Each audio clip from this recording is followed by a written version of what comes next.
me again.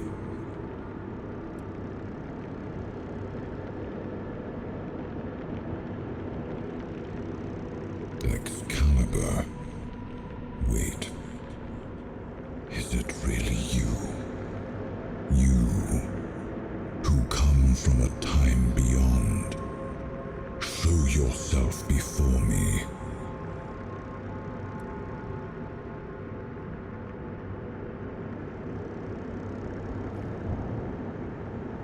It seems he speaks to me.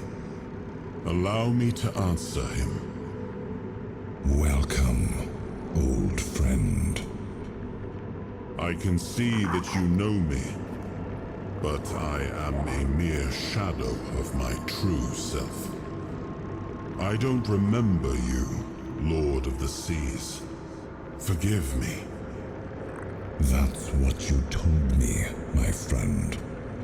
The next time we see each other, you will not remember me.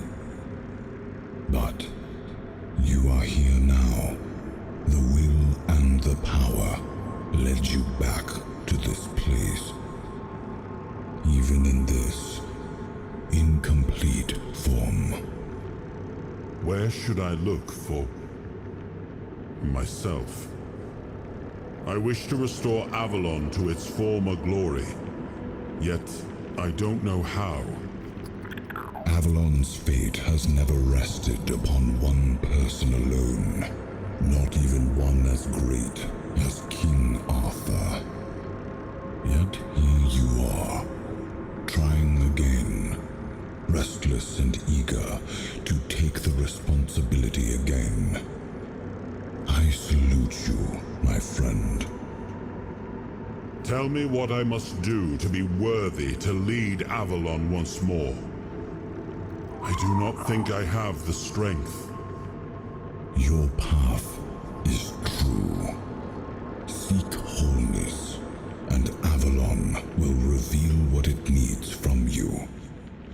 And yes, you need to touch Excalibur. Thank you, my friend. And you, mortal. You have given yourself to the King's service. You are worthy of a place among the keepers of the South. Arthur, take out your sword and fear no failure. It is yours to take. It always was. I deem you worthy, my friend. The promise I gave thy mother is fulfilled, and thus our pact is ended. You know where to look for your soul. Trust yourself, and when you reach your journey's end, I trust you will make the right choice.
it seems we knew each other well during the war. And this proves that I sought allies beyond our own forces. And I trusted him enough to carry the knowledge of Excalibur. This must count for something.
What impeccable timing! I was just about to set this aside, but I do believe it suits you far better.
Sly bastard.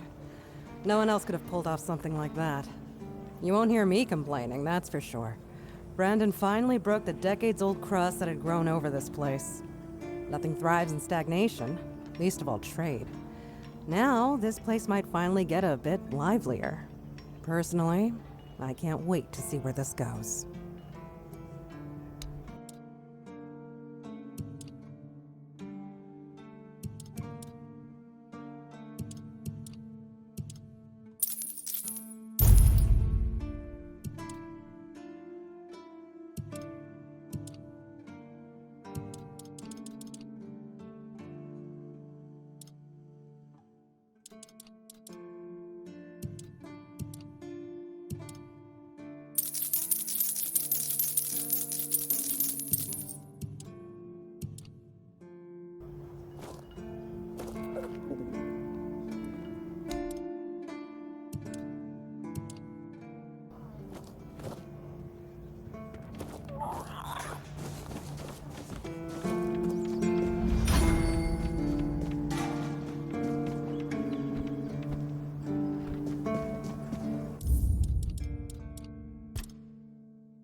am his will, the fire that bends the world to his command.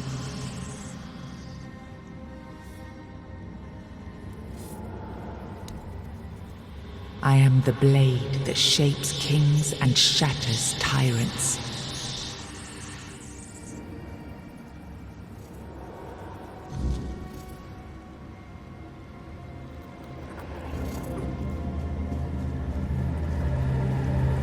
He was the fire that forged order from chaos. He was the hand that lifted kingdoms, the will that carved a path through darkness.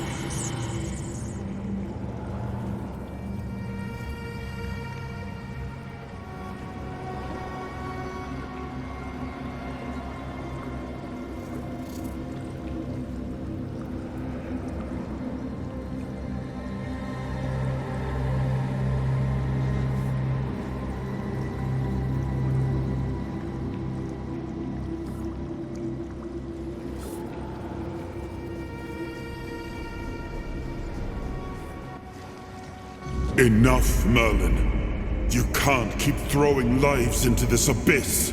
These experiments, they're destroying what remains of us. Destroying us? They're what's keeping us alive. Do you think the Four Dwellers will stop for pity or mercy? Every soul we lose here saves 10 more on the battlefield. You told me to do this. You sanctioned this. And I'm close to getting it right. I know it. No, we can't justify this. There's no victory worth such a cost. You know full well, Arthur, that this isn't about victory. It's about survival. If we don't push these boundaries, there will be no future for your kingdom, for Avalon. You dream of peace, but without victory, there will be no peace to dream of. The path ahead is brutal, but if we relent now, we lose everything. And yet we keep losing people and gaining nothing in return. We must change the path. They volunteered for this. They volunteered to save our kingdom, and you've gotten no closer to doing it. Their sacrifices cannot be in vain, Merlin. Find another way. Use your mind, your wisdom. Leave this slaughterhouse you've created behind. A different way. That will take time, and resources we may not have. The enemy won't wait. They will if I make them. Whatever it takes, I will buy you that time. Find me a weapon that wins this war without annihilating what we fight to protect. Whatever it takes. Yes. Let it be known that it was my decision, and I will bear the consequences of it. Oh no, my king. People can never know. It was all my idea, and you knew nothing about it. All of us have our role to play. You are the leader, and they need to love you. If we win, you need to become more than a man. You need to become a symbol.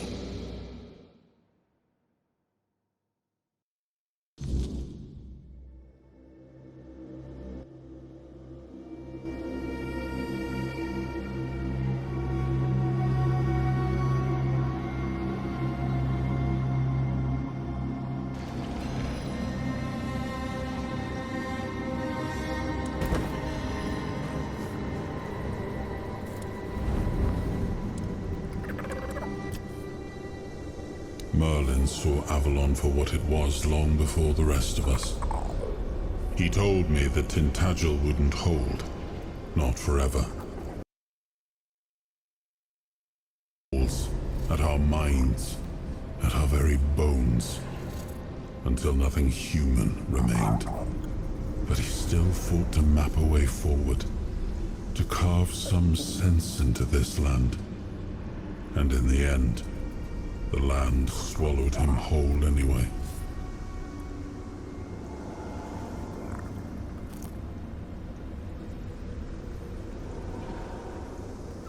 We were losing the battle at Tuathan's mouth. Our last push before the weirdness took the field. Merlin was with us, bleeding, exhausted, but still weaving his spells. Then it came. Not a beast, not a man, not something we ever had words for. A shadow wearing 1,000 torn banners, moving like it had no shape of its own. Merlin raised his staff, spoke a name I didn't recognize. And then he was gone. Not killed, not struck down, just gone. Like the land itself had taken him back.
Now, I remember.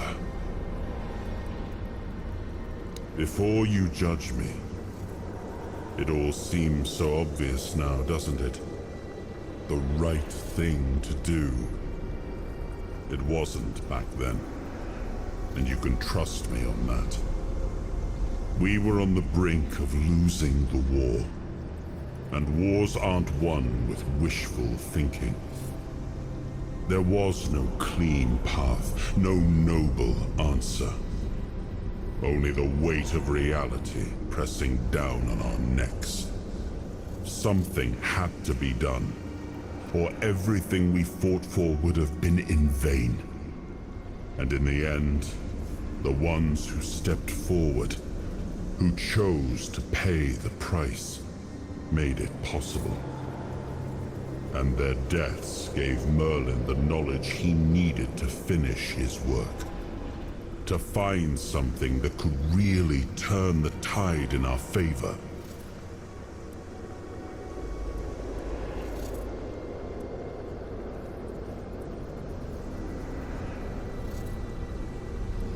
I told him to stop the experiments on our men, but to keep going. And he did.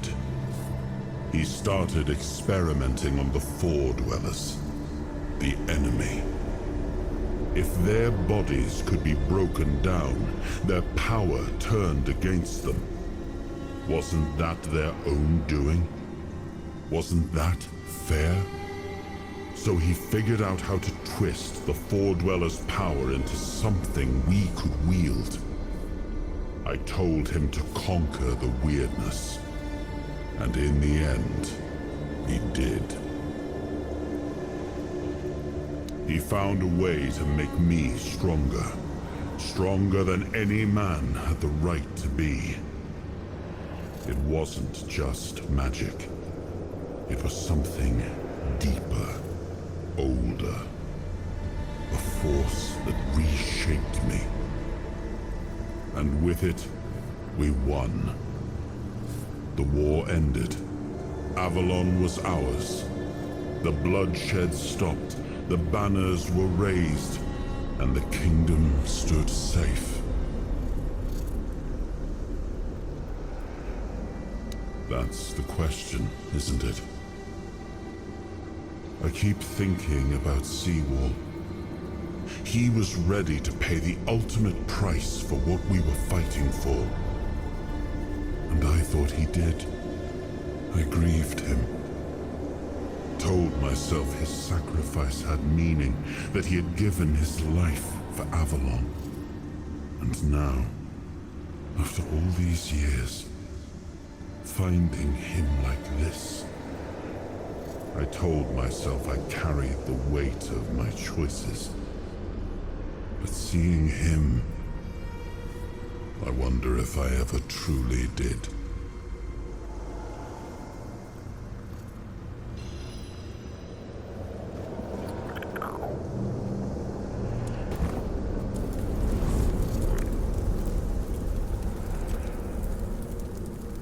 It was supposed to be a reminder. The sword was never just steel. It was a symbol of what we stood for. Strength, justice, the will to carve a path forward. A weapon, yes, but also a promise. I wanted them to remember, to fight for those ideals, to uphold them, even when I was gone. Even when there was no king left to lead them.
Another piece of the king's soul reclaimed, right?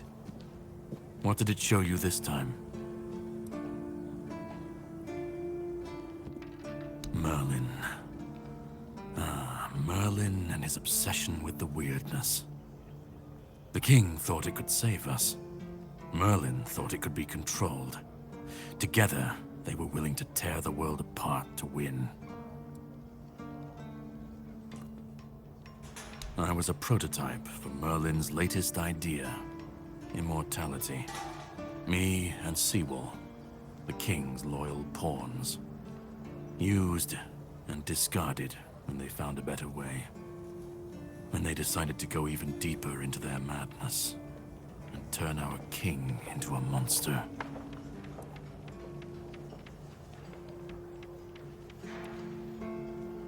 Even if he didn't, he should have. He was desperate to win. And desperation doesn't leave room for conscience. Every scream, every scar, even if he didn't see it, he allowed it.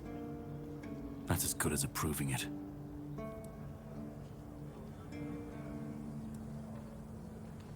Seawall was Merlin's first attempt. I was the last. We could say I was lucky, but to say that would take a truly macabre sense of humor, don't you think? Fight back. Against who? Merlin? The king? You don't fight gods when you're just a pawn on their board. You endure. You wait. And when the time comes, you either break, or you're left to clean up their mess. That's what I do. What I've always done. The monsters, the weirdness, the chaos. All of it leads back to them. We're left in the ruins of their grand plans, trying to uphold their ideals, fighting for what never was. It's time to bury all these fairy tales in a well-deserved grave. And that's what I do. Of course he'd say that. There's always a scapegoat and a convenient excuse for men like him. But it doesn't absolve him. Not when he was the one who unleashed this madness on all of us. He wanted victory, no matter the cost. And when you want something that badly, you stop looking too closely at what's being done in your name. And, after all, who said we were supposed to win this war? Who said we were supposed to survive?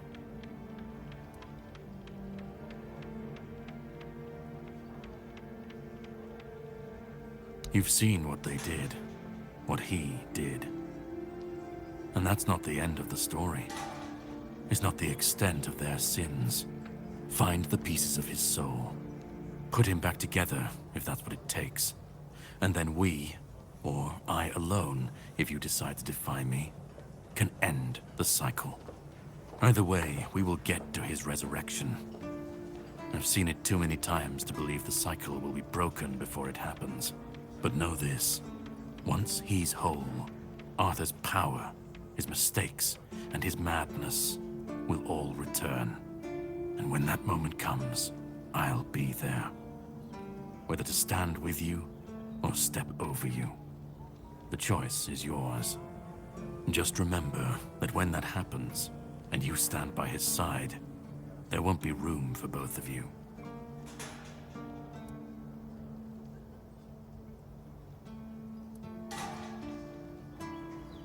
You cannot kill me, and I don't want to kill you. But if you want to fight me now, I'll grant your wish. That's the least I can do.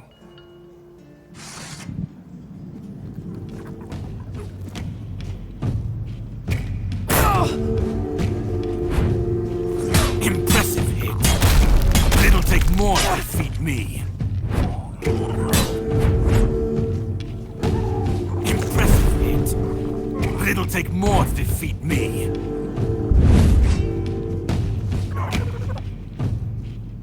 You're no match for my skills.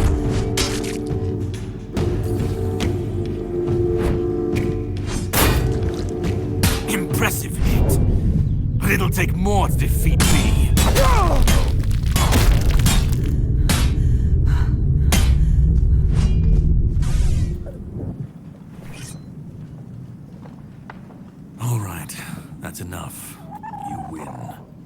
changes absolutely nothing, but I hope you at least feel better about yourself.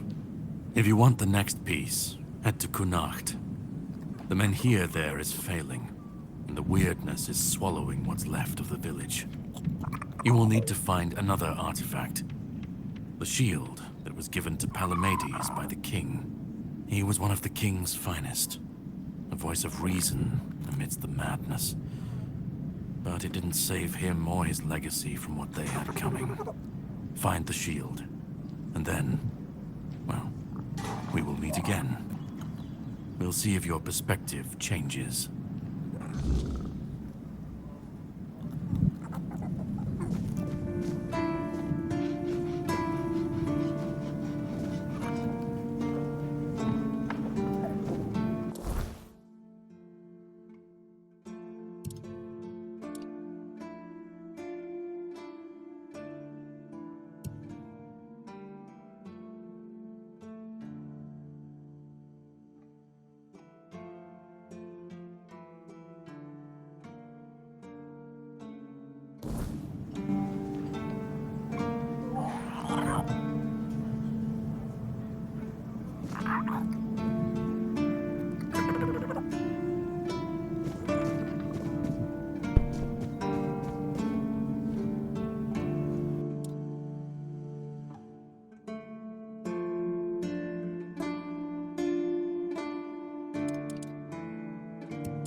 Sometimes it's nice to just sit and think.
still alive, I'm more than happy to.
Someone's bound to start trouble. One Eye has led us to the Southerner's home, and now we're no longer to speak through the clash of sword and axe. So be it. If such an alliance was written in the runes, thereof we'll accept it. We'll see what the future holds. Go.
No one sneaks up on me.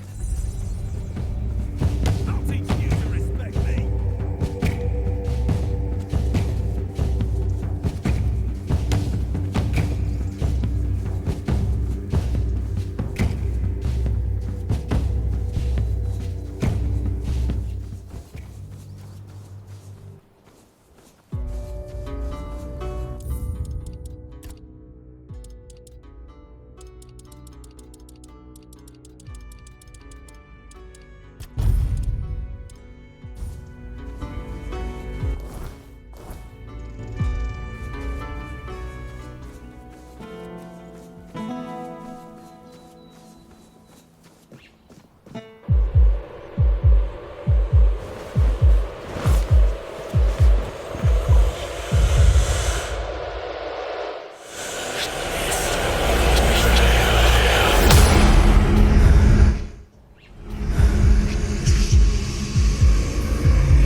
Don't even say that. Someone comes, lights them in here, and then dies on all watch? People would be at my door with pitchforks.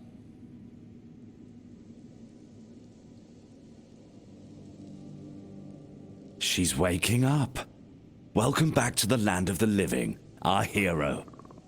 Help her up, Ansem.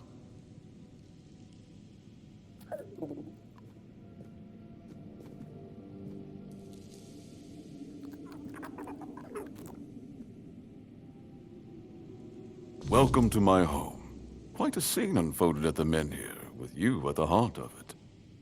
I can't decide if I'm more delighted or surprised. What was it that made the Menhir react to you? I see. You have a habit of not taking things seriously, don't you? But this is no trivial matter, so I demand respect. Come now, you must have a theory. The local Menhir here have been rather lifeless for quite some time. Then you come along, breathe life into what was dead, and, whether you meant to or not, alter the course of our history. That's how I see it anyway. Tell me, do you know what this Menhir represents?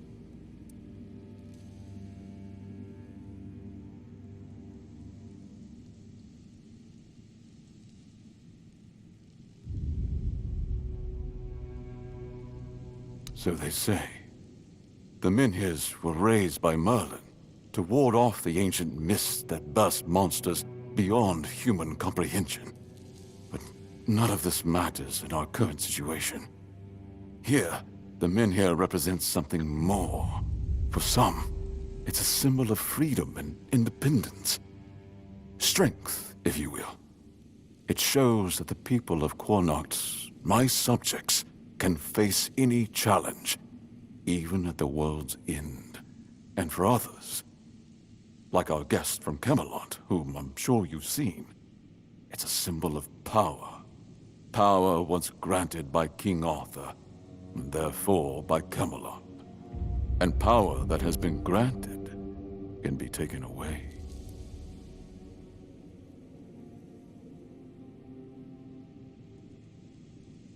Officially, they say they want to gather all the Menhir scattered across Avalon, set them around Camelot, and bring people there to ensure their safety.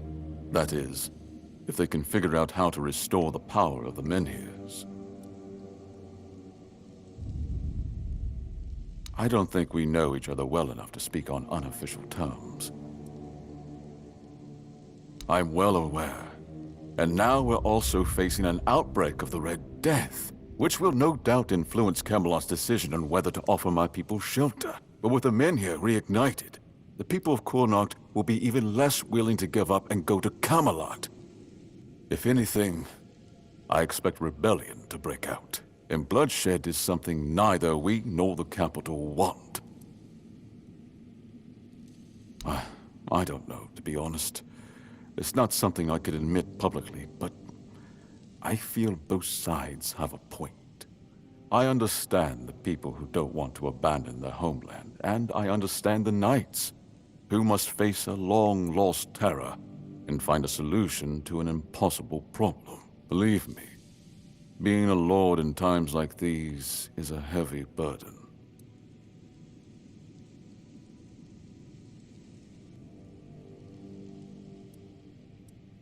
I want you to speak with Dinho and try to calm him down. He's the commander of Camelot's forces stationed in Connacht, and as you probably imagine, your presence here didn't exactly make his job easier. With the men here active again, everything could change. Palomiti's shield, you say? An unusual request. That shield rests beneath the men here. And legend has it that it used to fuel its power for centuries. I don't mind if you look at it, touch it, whatever you need. Just don't take it. It's a treasured relic, and the people of Connacht are quite attached to it. And you're probably just as attached to your head, which you'll lose if we catch you trying to steal the shield. If you need anything, speak to Ansem. He's the one who decides what's worth my time.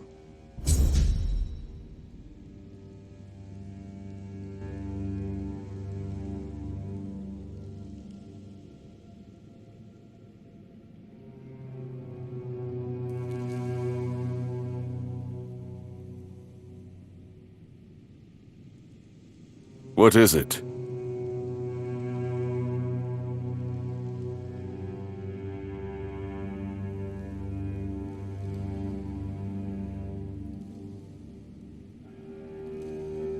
Do you need something?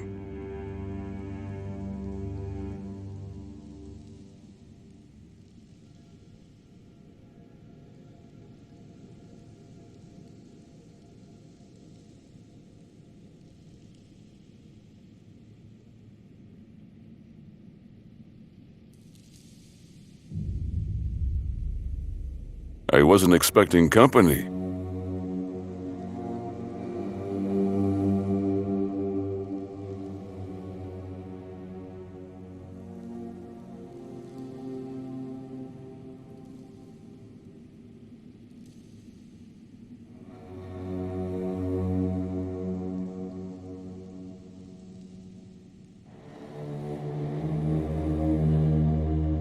I wasn't expecting company.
What is it?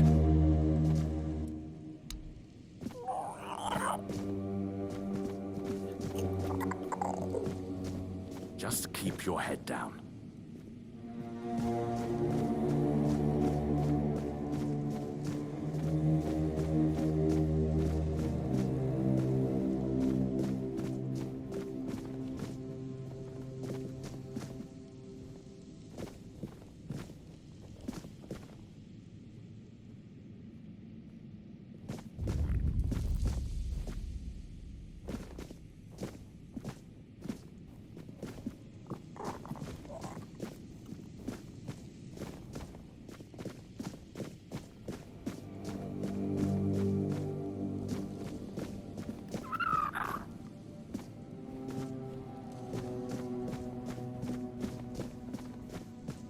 If I just stay put, everything will be just fine.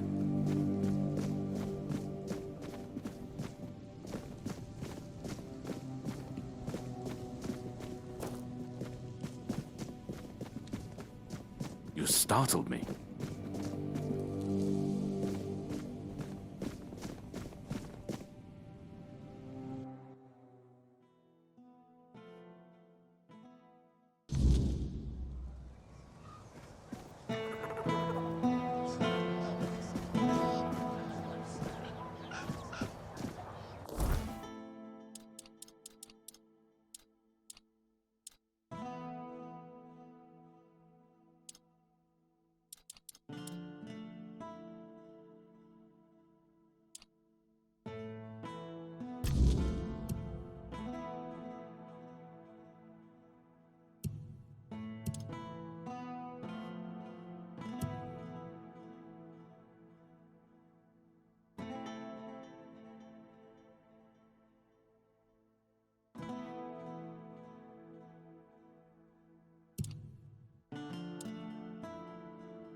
Oi, you there, Sleeping Beauty. I saw them carrying you into Yvain's mansion. You feeling better now? Good. Would have been a shame if something happened to the one who lit up the Menhir. No wonder they brought you straight here. Tell me, did you get to see our lord? Or just that snake of his, Anselm? Sorry, stranger. I meant no offense. Name's Morag. I'm the innkeeper around here, though, as you've probably seen, there's not much of an inn left to keep. Truth is, I was hoping that, with what happened at the Menhir and all, you might have Lord Yvain's ear. And maybe you'd be kind enough to whisper a thing or two into it on my behalf? Because he doesn't bother listening to us common folk, even when our livelihoods are at stake. If we're lucky, we get to air our grievances to Anselm, but wait for the Lord's decision is always his answer. How long can we wait? We're not some lazy nobles. We don't just get to put our lives on hold. We've got to eat, damn it. And unlike him, we have to work for our meals.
Camelot shut down my inn. Said it was because of the Red Death, but the Red Priests have been here for ages, and they never had a problem with my place. And last I checked, Yvain's still our lord, not one of those Camelocians. What gives them the right to meddle in our business? I know. I was here when the outbreak hit. Lost some of my best patrons. But the Red Priests have it under control now. Every new case gets carted straight to the asylum, and we haven't had one in a good while. Now, I tried talking to the Camelocians. They told me to piss off. Now Yvain's my only hope.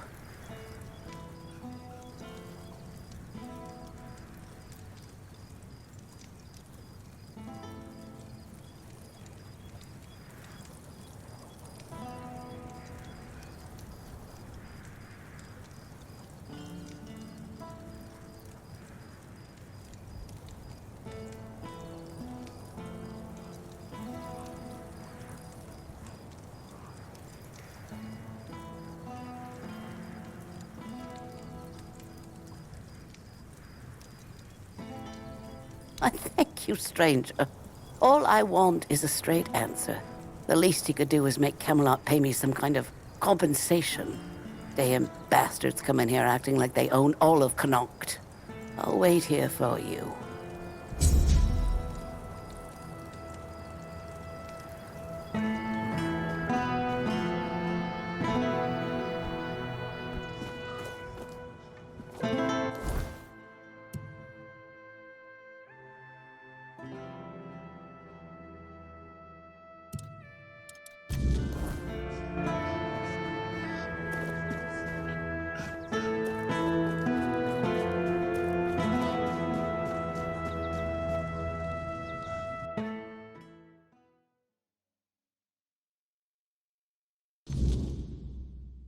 Stay quiet. Stay safe.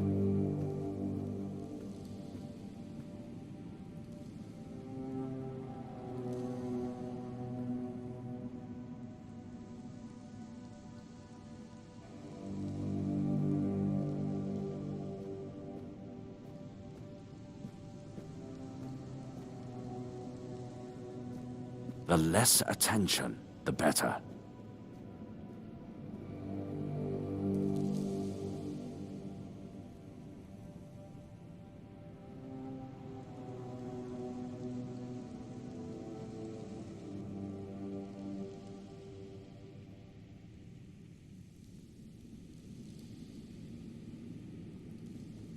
Just keep your head down.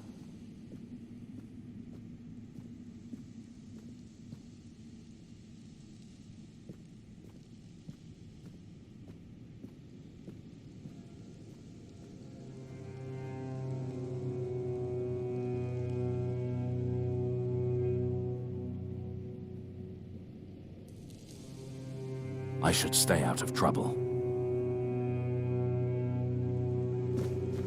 You startled me.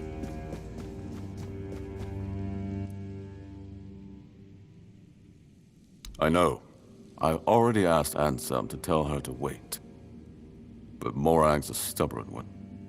Honestly, what does she expect me to do? I'm not about to argue with the legate over one inn. Not when there are far more pressing matters at hand.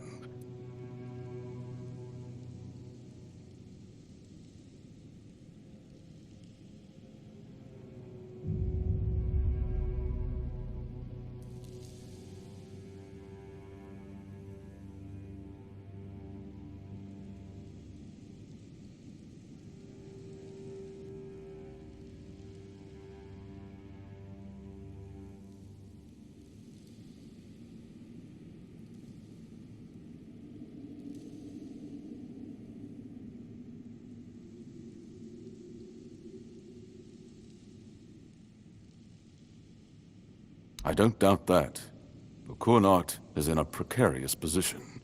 I wouldn't be surprised if Denholm shuts the inn down out of fear of rebellion.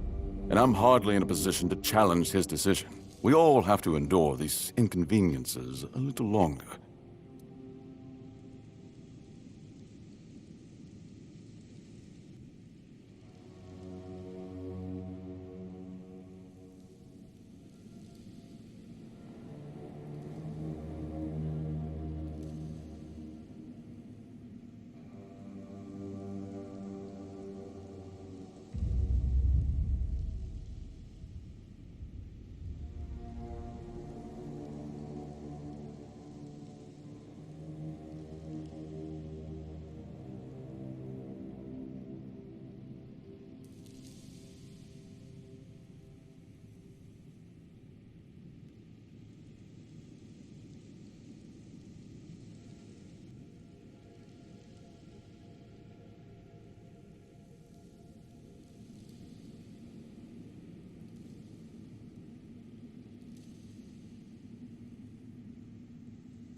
Well, surely she's been given some sort of compensation, hasn't she?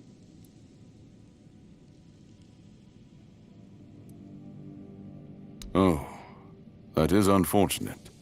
I can see why she's upset. Very well. Tell her she'll be paid part of the damages from my coffers, and I'll speak with Denholm about her situation. When I have the time. I can't offer more than that. As long as this stalemate with Camelot holds, reopening the inn is out of the question. That's my final decision. Now, was there something else?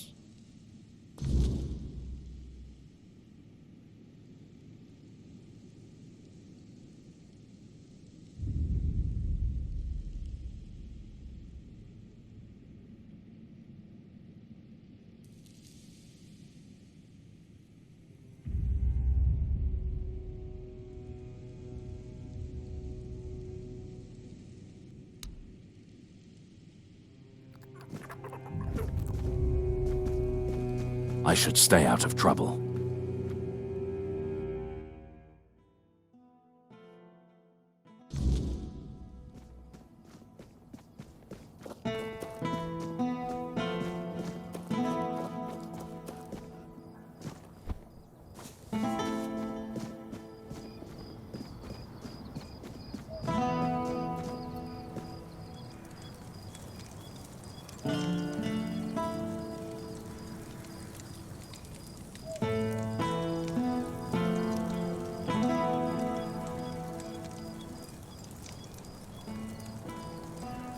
And? What did he say? But the inn stays closed? Figures. So now instead of standing around here, I'll be stuck at home, hoping those thugs from Camelot will graciously pay what they owe me. I'd say it's better than nothing, but honestly, it's barely that. Eh? Should have known better than to count on that good-for-nothing lordling. Thank you, stranger. I'm glad at least someone here still cares about the common folk.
Always a pleasure to see you.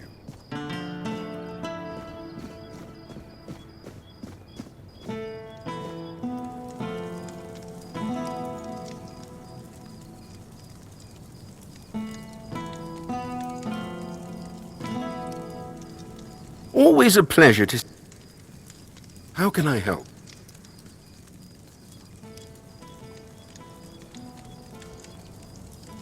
Oh no. Are you one of those people obsessed with my son? I'm sorry, but we don't accept visitors. Goodbye.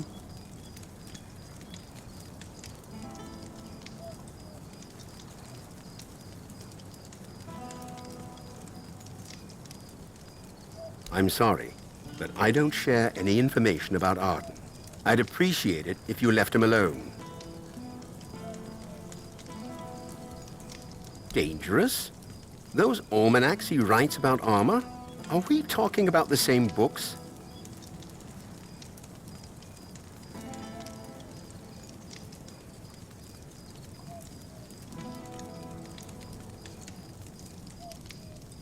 Wait, I never thought.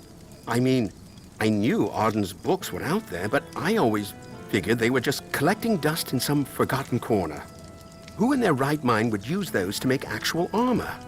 By the gods, he's not an armorer. He's just a boy with his nose in a book.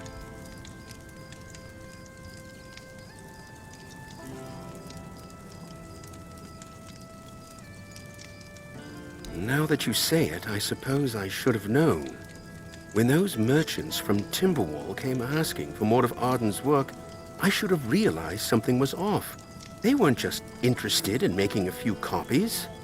Oh, Mother, help me. I let it happen. I thought... I just wanted him to feel... I don't know, recognized. I never stopped to think how serious it might all become. That someone would actually try to make armor based on his advice. I should have thought of it then. Should have seen the risk. But no, I just thought it'd be a little bit of coin. A bit of pride for Arden. Now look at the mess I've caused. Go inside. Speak with my son if you want. I'd be grateful if you could try to explain this to him.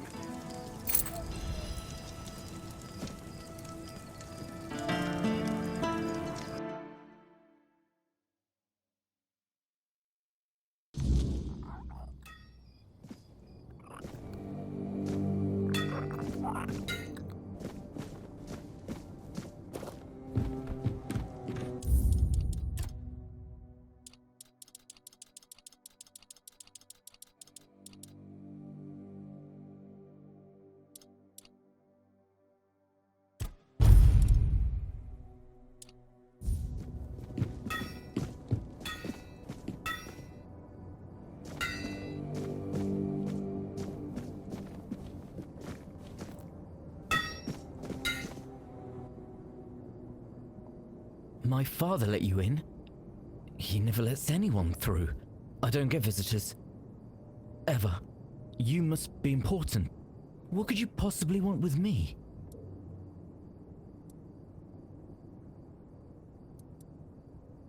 The Knights of the Round Table. I used to read all about their adventures, and I'd always get stuck on the paths when they described armor. What type of steel was it? What kind of joints did it use? How did it move with the body? I needed to know how all the pieces fit together. Knights are impressive, yes, but what really caught my interest was how their armor worked. It's not just about charging into battle like people think. There's a logic to it. A system. I suppose the stories of adventure and heroism are part of it too. But armor. A knight can't fight if his armor doesn't fit exactly right. And there's something satisfying about that kind of precision. That's surprising. It's not like I'm telling tales of great heroes or battles. I just write what I see, what I think about the craft. I don't understand why people would admire me for that. I'm not even a real armorer. It's not like I'm some master craftsman people should look up to. I thought I was making it clear how beautiful the process is. It's just how the words come out when I write. I didn't think it mattered all that much, as long as the ideas were clear. That doesn't make any sense to me. I just write about armorsmithing. I mean, I know my books are out there, but they're not special. They're just descriptions, really. I don't see why anyone would care that much. Dangerous? How could writing about armorsmithing be dangerous? I don't understand. I'm not telling anyone to go into battle with the things I make. I'm just documenting the process, the way I see it, the way I learn. It's no different than a chronicler writing about wars or knights. Their words don't cause harm. My books, they're meant to show how beautiful armorsmithing is. I love the craft, the intricacies, the details. Why should that be dangerous?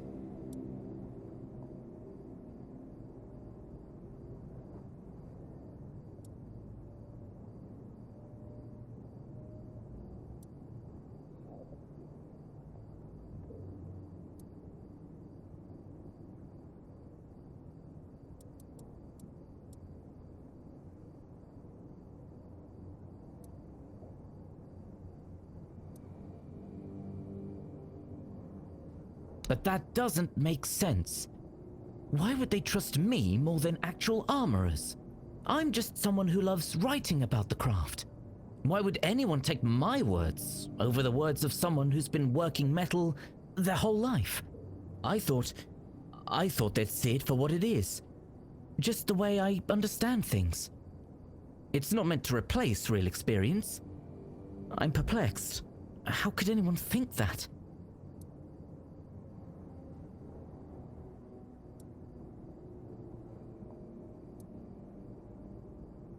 But I never said I was a master. Just because my books are printed doesn't make me an expert. I'm clearly still figuring things out.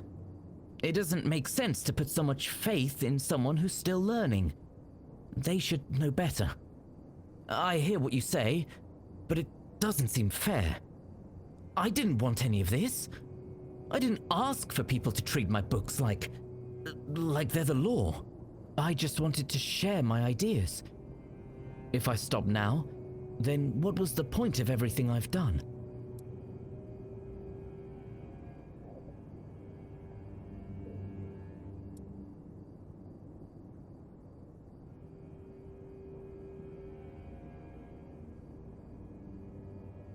Osbricht. Yes, I've heard of him. He's the one who developed the unique folding technique for battle hammers, right? His work is incredible. I've never thought about writing to him, though. I don't usually reach out to people. They tend to misunderstand me. And what if he doesn't reply? Or what if my ideas seem foolish to him? What if I say something wrong? Wait, you actually know Osbricht? You're friends with him? I didn't think... I mean, he's a legend. I've been studying his techniques for years, but the thought of actually getting to speak with him? I didn't think that was even possible. If you can get my letter to him, I could finally ask him about his folding methods, his process, everything. This is... I don't know what to say. It feels unreal. If Osbricht replies, if he reads my work, maybe I could really learn from him. This could change everything. Here's my letter. Thank you. If Osbricht responds, I'll let you know what he says. And, if you ever want to talk about armor or anything, I'll be here. I'm always here.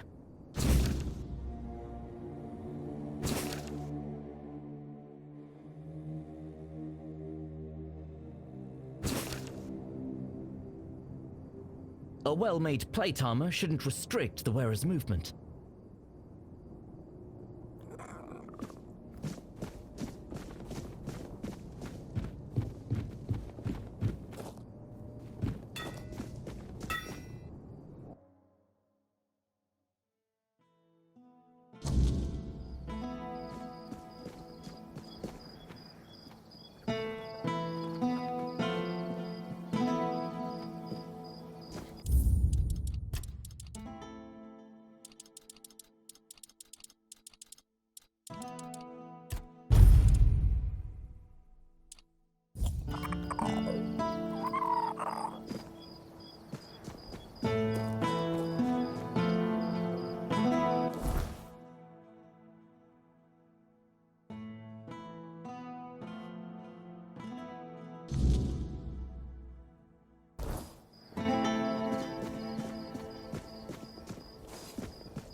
Spare a coin for the hungry.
just another peaceful moment.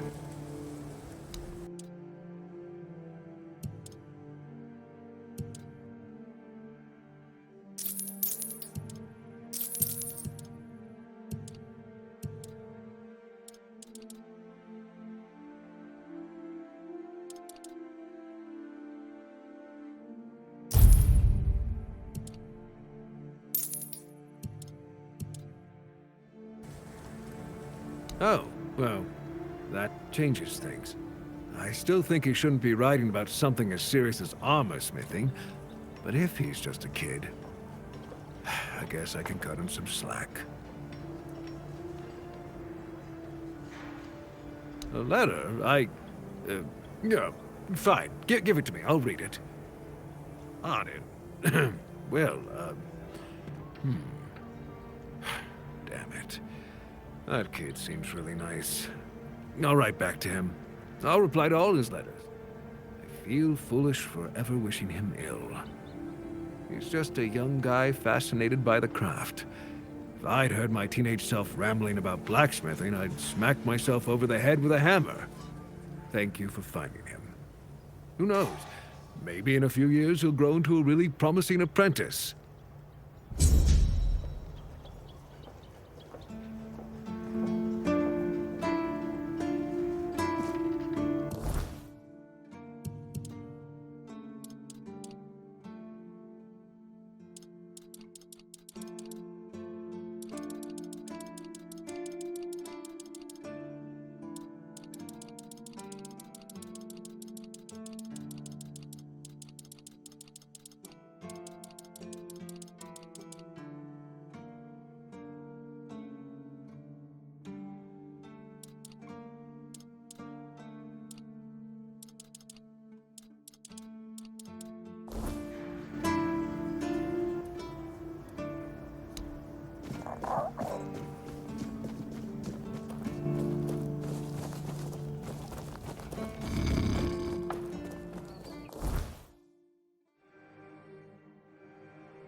Hmm? Who's there? What do you want? We're just sitting here, not bothering anybody, so there's no need to bother us. Bran? Ha! I've been wondering how that old harpy's doing. We haven't seen each other in a while. You can go. If you know our sister's name, that means you survived meeting her. that's enough for me to let you pass by. And? How do you like it here? Not bad, is it? Working hard. We're gathering people. But we don't need anything from you. You've got some guts. Walking right up to a pair of Dalrita without even flinching. Well, well. Impressive, indeed. We're Dalrita. We make sure that the Camelot scum infesting Kuanach don't even dare to think about heading south. Imagine a Camelotian who's also a deserter. Unbelievable. Even Grindylows have their honor, unlike those scum. And catching a deserter? Now that's a real treat. We do what any honorable warrior would do with deserters. We help Camelot get rid of their cowards. You could say those vermin owe us a debt. Thanks to us, they're well fed, and Denham pays us handsomely. A Camelot legate. He commands the rabble you see swarming in Kuanach. He's decent enough, and he pays a good price for deserters' scalps. Aye, there are. We've been here for 2 years now, and are multiplying like vermin. It all seemed innocent at first. They were just supposed to help the local lord mine resources. Ha, sure. And those nitwicks from Kuanach fell for it like naive children. So when the troops arrived, they were caught completely off guard.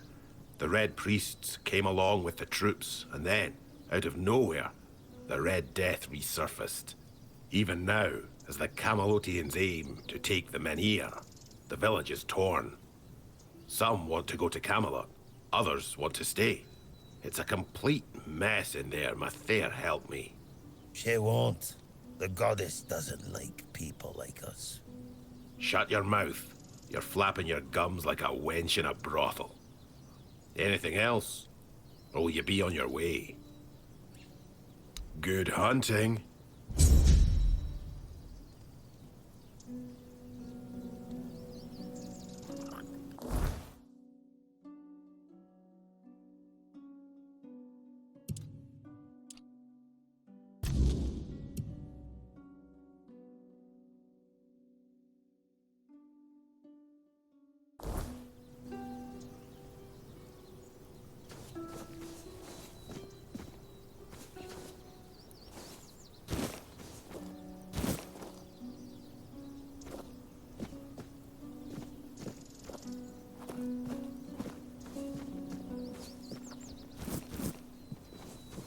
Don't bother.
We may be in for a fight!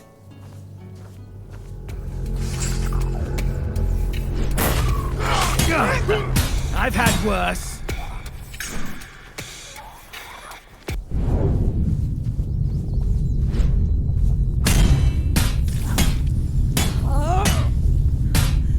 Tis but a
What a wimp!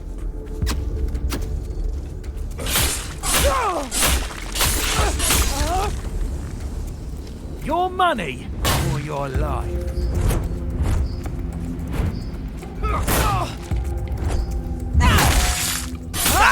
That's good.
Pay for that insult.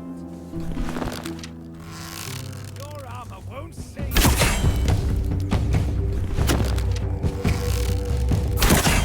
See the shot.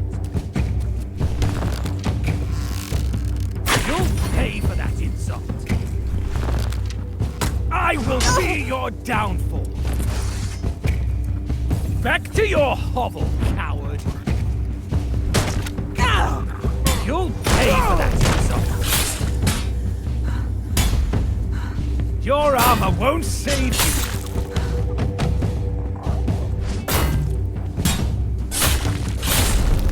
Your armor won't save you.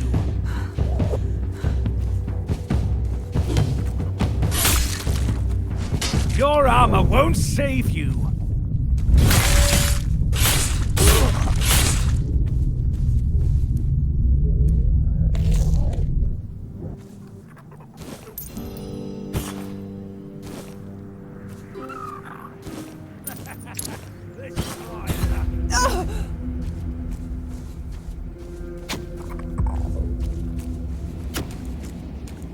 You'll regret this!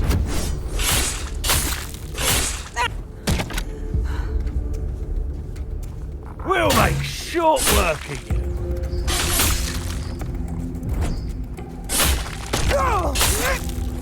This is going to...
disturb my peace.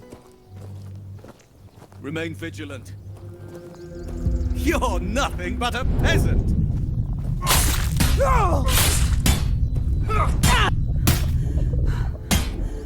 Back to your hovel, coward! 'Tis just a flesh wound! You'll fall to my sword.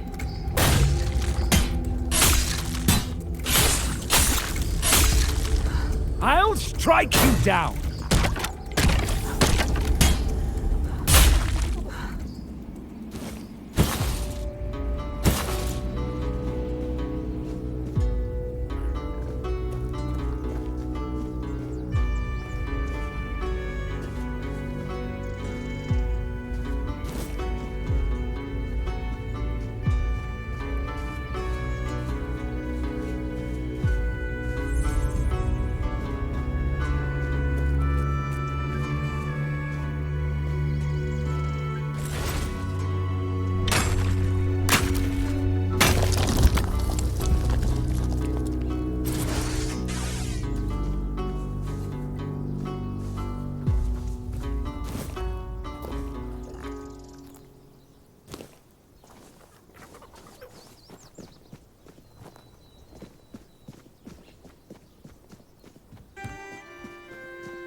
Looking for shelter, traveler? You're welcome to join us, unless you're worried a big bad Dalrita might eat you for breakfast.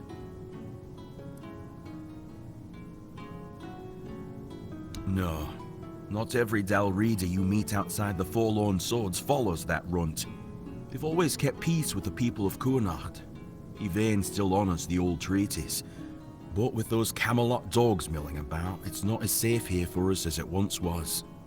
Better to stay out of sight.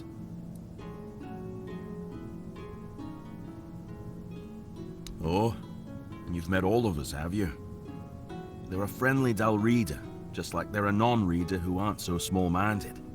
Or so I hope. I invited you to our fire, not into our business. We mean no harm to anyone here. That's all you need to know. He did? About what? And how's that old dog doing? Still following one eye around, or has he finally grown out of that?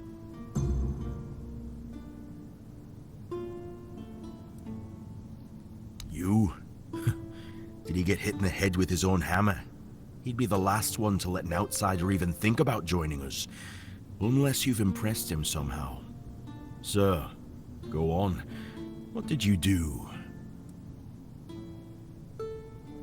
Now that is impressive. That sneaky bastard. He knows me too well. Fine, I'll give you a recommendation. But first, I need a little favor. There was a swine pup trailing after us, whining that he wanted to join in. Kid couldn't even lift a hammer or a pickaxe. He's got no place here. But the whelp was stubborn and an idiot. He wandered into one of the half-collapsed tunnels in the mine we were scouting. I haven't seen him since. We thought about it, but the risk was too great. With Camelot breathing down our necks and the Red Death spreading, sending anyone down there felt like throwing their lives away. Besides, we already knew the mine was lost. But instead of listening to us, the pup thought he had something to prove. Honestly, if he weren't just a stupid kid, I'd leave him there. Weirdstone veins, as always. But that place, if that stupid brat had any talent, he would have felt that it was wrong. The weirdness took it, and everyone who didn't manage to flee in time. Thank you. You might not be one of us, and never will be, but I still hope the brat's alive.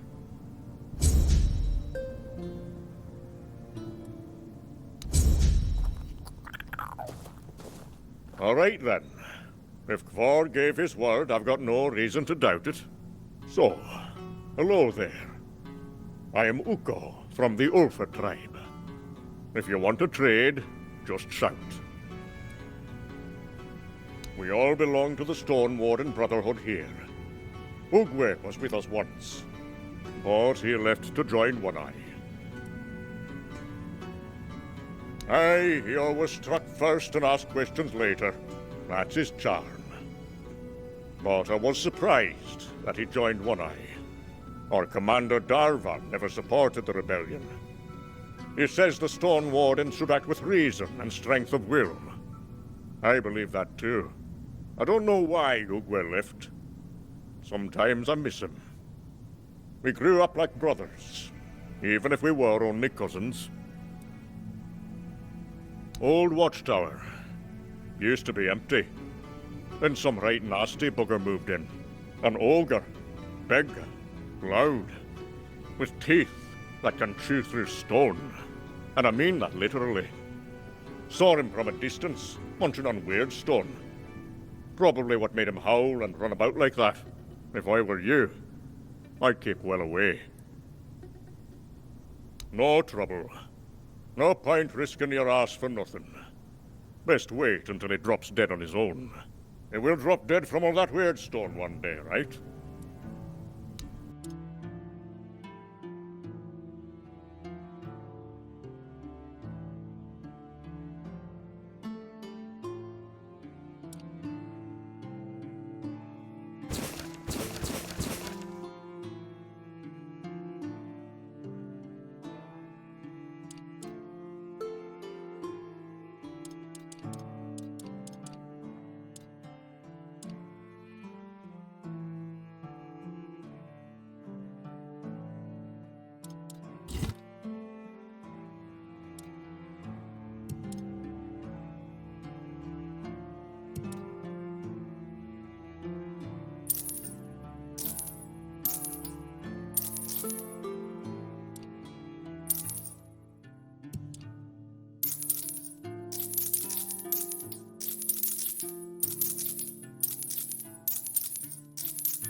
Kavor's got too soft a heart. Funny, considering it's made of weird steel. Here, have some stew. But if you want anything else, you'll have to earn it. Aye, it's brotherhood, not charity. You take some, you give some, and we all share in the work. We look after our own, sure, but we've no use for hangers-on. Name's Heiko, Stone Warden, born of the Thud tribe. I keep this sorry lot from starving on the road. Before you ask how come I'm from Thud, since most Stone Wardens are from Ulfr, and since our tribes hate each other's guts. Aye, they do. But me and my Ulfr brothers learned to make peace. For the craft's sake, you know. Singing weird steel. That's the highest honor there is. Always felt like there's a bit of magic in it. That's what pulled me in to begin with. I don't talk about that too much though. Kavor and the others get all grumbly. It's between me and the steel. Aye, you wouldn't guess it, but the big lump's a hopeless romantic. Soon as he met that man of his, he was ready to light the forge. Good thing Halvor's got more sense than he does. They're a good pair, and they never forget the forge comes first. As it should. If you're up for it, I've been thinking. You any good at baking? I only ask because, if you are, then you know, it's not the same as cooking. With cooking, you need taste buds and a basic sense of ingredients. But baking takes precision. It's closer to alchemy, really.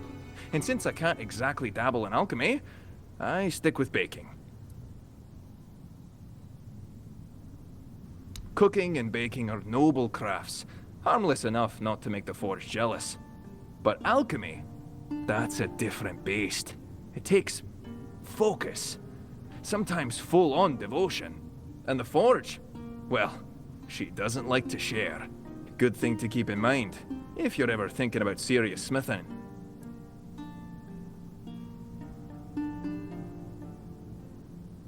Aye, a man can have a dozen lovers, but only one craft he's truly bound to.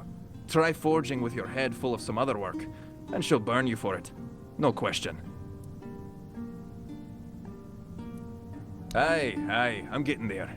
See, some of the Thud alchemists use ingredients from the weirdness in their potions, and I thought, why not try something similar, but in the form of baked goods?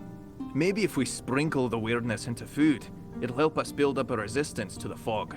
But I need someone to gather a few things. Ether bloom, a handful of ethereal cobwebs, and some butter. I'm all out of that.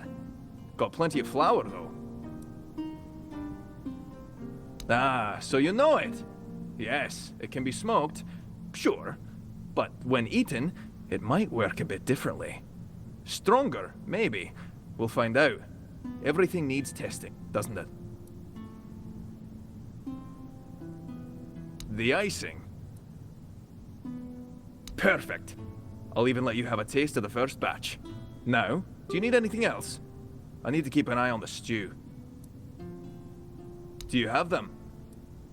Then why are you Be careful. The road's not as kind as I am.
You actually went through with it, huh? I can't say I understand why anyone would willingly take on that mess. But if that's what you want, who am I to argue? Now, as tradition dictates, you have to kneel, and I have to recite some words. In shadows and mud we slog. In burden and boredom we suffer. We guard the clueless, fix the hopeless, and carry the weight because nobody else bloody will. We're the lantern running out of oil, the lighthouse no one bothers to look at, the rope that snaps when you need it most, the hands that shield, mostly from our own bad decisions. By this joke of tradition, you are bound. By this nonsense, you are trapped. There, you're a keeper now. You can pick up your meals from Ruek at 6 a.m. We start training at 7 a.m. You sleep in the barracks. I'm joking. I know you won't stay here, but if you're up for some work, let me know. Well, while we've been bickering about politics and playing at diplomacy, the bandits and every other kind of scum have been crawling out of the woodwork. Turns out Chaos is a great breeding ground for parasites. I'd greatly appreciate it if you helped clean them out so we can get back the terrain we've lost.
It's nice to have a break.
You'll regret this!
You're no match for our band.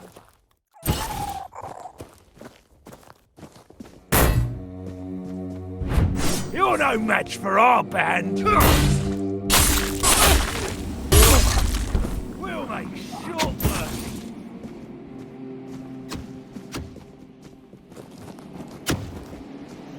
This is going to hurt.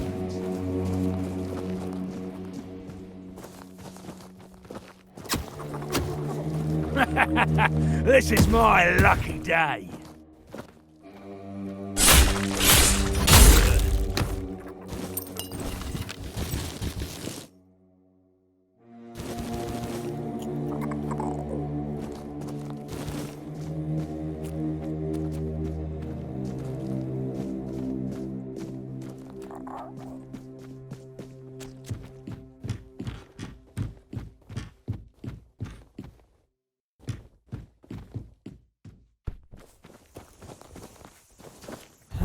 Come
Brendan's back, eh? Ah, good man, that one. Always knows how to lift the mug and morale. The Dalriasa know how to fight and how to drink. Two things this place could use more of. If Brendan's leading the charge, I'll raise a glass to that.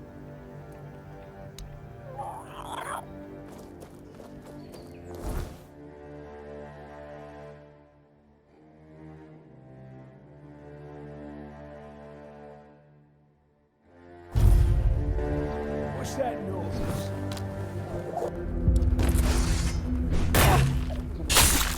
We'll make short work of you.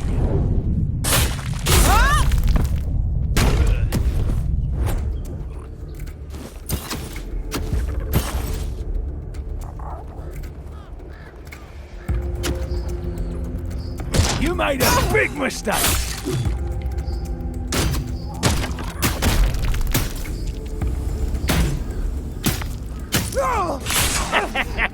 What a whim!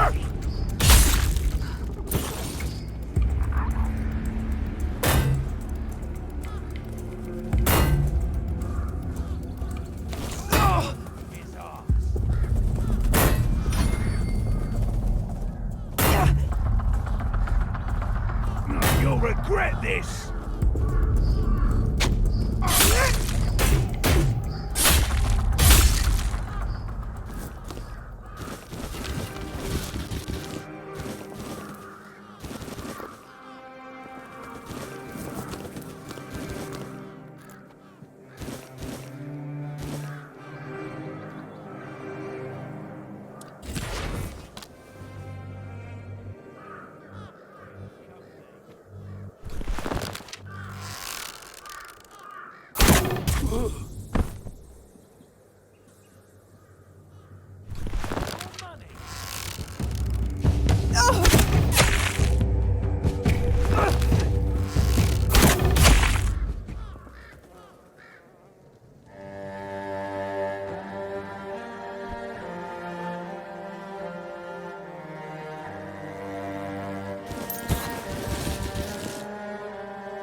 money!